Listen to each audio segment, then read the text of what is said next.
Welcome back to Outside View Scandals. Today we're diving really deep into the life of one of the most powerful, controversial, and let's be real, scandalous women in medieval Europe. That's Eleanor of Aquitaine. You see, Eleanor wasn't just your typical queen. Forget the image of queens sitting quietly in their castles, waiting for knights to fight for their favor. Eleanor? She was more likely to be the one sending the knights off while pulling all the strings behind the scenes.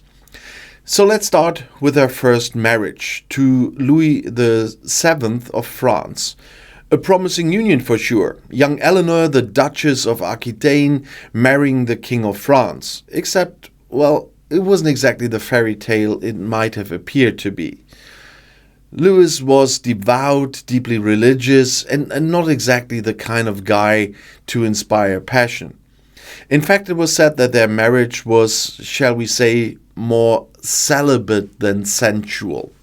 Not exactly ideal for a king and queen, especially one as vibrant and ambitious as Eleanor. It probably didn't help that Eleanor had ideas, big ideas, about power, politics, and adventure. And when the call came for the Second Crusade, Eleanor saw her chance. She wasn't going to be left behind in some drafty French castle.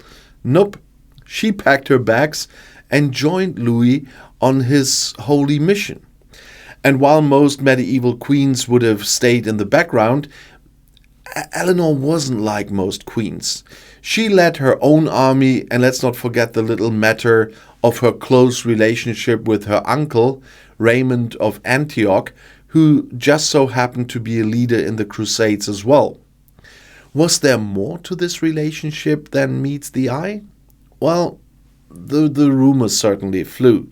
Some said she spent more time with Raymond than her own husband, which of course didn't sit well with Louis. And cue the scandal.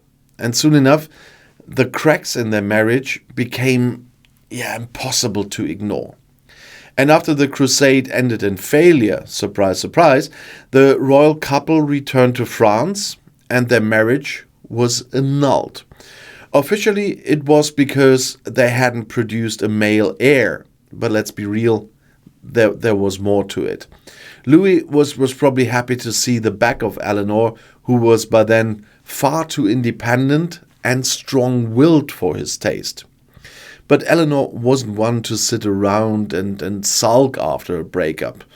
Just a few weeks after her annulment, she caught the eye of a much younger, more ambitious man, Henry Plantagenet, the future king of England. Talk about trading up. At the time, Henry was still a duke, but he was ambitious, energetic, and unlike Louis, not exactly shy about sharing a bed with his new queen. Within 8 weeks of her annulment from Louis, Eleanor and Henry were married. And this union? Well, it turned out to be one of the most powerful partnerships in European history. Together, they ruled over England and most of Western France, and they didn't waste any time building their legacy. Eleanor bore Henry 8 children, including 2 future kings, Richard the Lionheart and John. Now, Henry may have been a powerful king, but Eleanor wasn't about to take a backseat as well. In fact, she kept ruling Aquitaine, her own duchy, independently of Henry. She wasn't shy about getting involved in the politics of the time, especially when it came to securing power for her sons. And when things got heated between her and Henry, Eleanor didn't just stand by. She actually encouraged her sons to rebel against their father. Yeah, you heard that right. She plotted a rebellion against her own husband. Talk about keeping things spicy. Of course, things didn't go exactly as planned. Henry won the rebellion, and Eleanor ended up imprisoned for over a decade. But did that stop her? Not at all. After Henry's death, Eleanor was freed, and her influence only grew.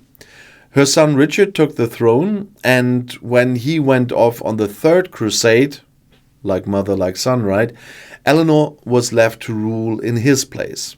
And rule she did.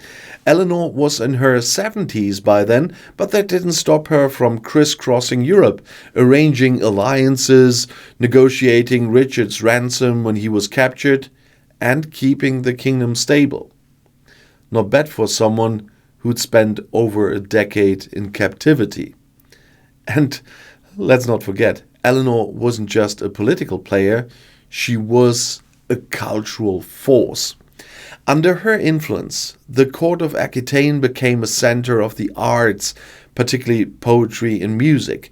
The famous troubadours of the time often sang of love and chivalry, themes that might just have been inspired by Eleanor's own dramatic life. So, what do we make of Eleanor of Aquitaine? Was she a power-hungry manipulator driven by ambition? Or was she simply a woman ahead of her time, playing the political game in a world dominated by men? Maybe a bit of both. Her marriages, her political maneuvers, and her bold actions shaped the course of European history. And let's be honest, if she were around today, Eleanor would be front-page tabloid material every single day. The affairs, the intrigue, the political scheming, it's all the stuff of legend. But Eleanor wasn't just a legend. She was real. A real woman with real power and, yes, a real talent for stirring up scandal. So, thanks for watching Outside View Scandals. Remember, history is more than just dates and battles. It's about the people who made the headlines, for better or for worse. And Eleanor, well, she definitely made headlines. So see you next time, and the next video is right here in the end screen.